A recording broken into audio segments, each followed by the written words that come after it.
The top midfielders who play the game all have these skills in their repertoire, but they don't only know how to do them at a decent level. For the most part, they have mastered these 3 skills that I'm going to give you. So if you play in the midfield position, or actually this can benefit a lot of different players as well, I would pay attention, apply these to your game, and it will help you get to an even higher level. That's coming up next.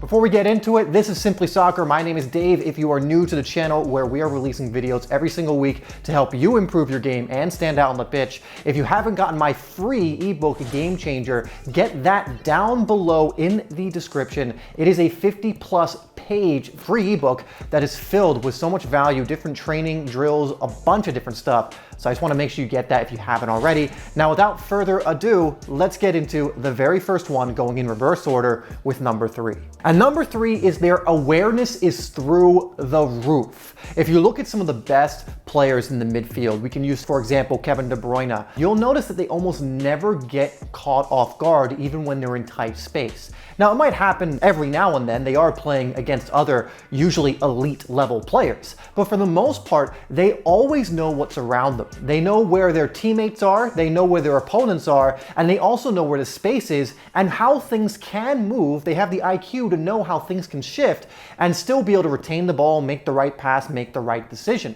But so much stems from awareness. This is something, if you're a midfield player or really any player, you can benefit, but especially in the middle of the park, you really need to know what's around you. You need to be scanning all of the time. I even heard Arsene Wenger a long time ago, or I watched a video recently about something he said. He said the best players, the smartest players, they seem to scan at least 10 times, like kind of go like this, scanning before they receive the ball, while the not so top players do it maybe 3 to 4 times. And the reason these players, you know, he was talking like Xavi, Iniesta level of player, and the reason they always seem to know what was around them is because they're constantly seeing how the pitch is changing, constantly aware of what is around them. And if you are a midfield player, you need to start incorporating this into your game, or else you're going to start losing the ball, get caught off guard, get nervous when you get the ball because you don't know what's around you, and so on. In fact, before we move on, put in the comments if it resonates with you. I am improving my awareness and scanning, which is very important in football. So I am improving my awareness and scanning in football. Let's move on to number 2. Now, number 2 is world-class decision-making.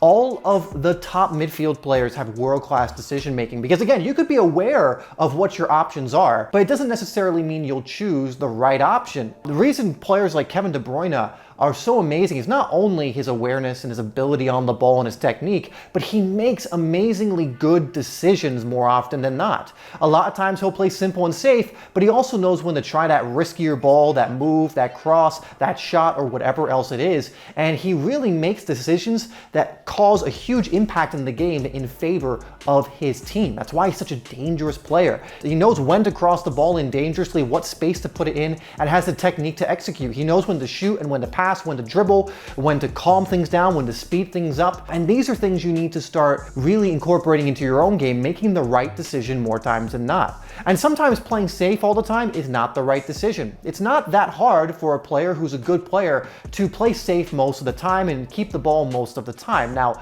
that you want to do that a lot, and there are some positions, for example, even center defensive mid, that's mainly what you're going to do. But if we look at some players, even in that position, they have playmaking ability. I can use Fabinho, for example, at Liverpool. Yes, he's going to play simple most of the time, but check out some of his passes, assists, and his ability to do that kind of stuff too. That really elevates him a level above maybe some other players that are in that more anchor role. But ultimately, it comes down to your decision making, right? Making the right decision, not only more often than not, but pretty much most of the time, you know, a vast majority of the time.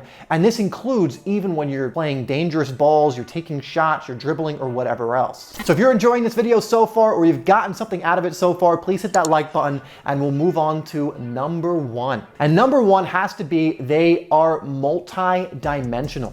So what does that mean? It means they're not one-dimensional. I just used the example of a tidy midfielder who, he can get the ball, take it, control it, pass and move, simple passes, whatever else it is, but doesn't really stand out in the game. There's a ton of players like that can play safe, but only safe.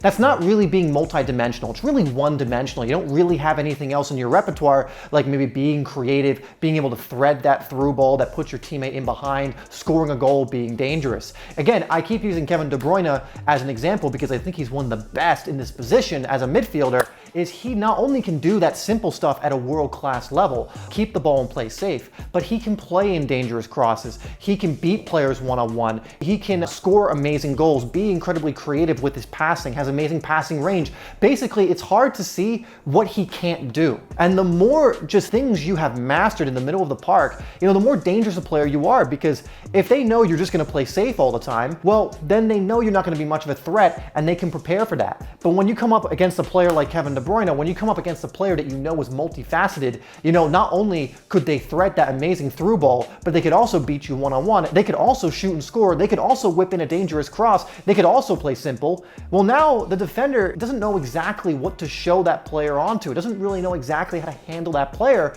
because there's so many different things they can do. The way I can relate it is if you're a finisher or a goal scorer, it's like having 2 feet that are equally deadly when finishing. A defender, if they know you're weak on your left side, can just put you there. But if suddenly you're not one-dimensional and you can score equally as well on both, you become more of a threat. And as a midfielder, the more things you can do at a really good level, beat players one-on-one, keep the ball in tight situations, thread that creative through ball, produce that moment of magic, just the more dangerous you're going to be. All right, thank you so much for tuning into this video. Now, one thing as a midfielder you really need to be working on is your fundamentals. So if you want to know the fundamental mistakes that 81% of players actually make, click this video here next, as it's only going to help you in this position and in your game in general, and I'll see you over there.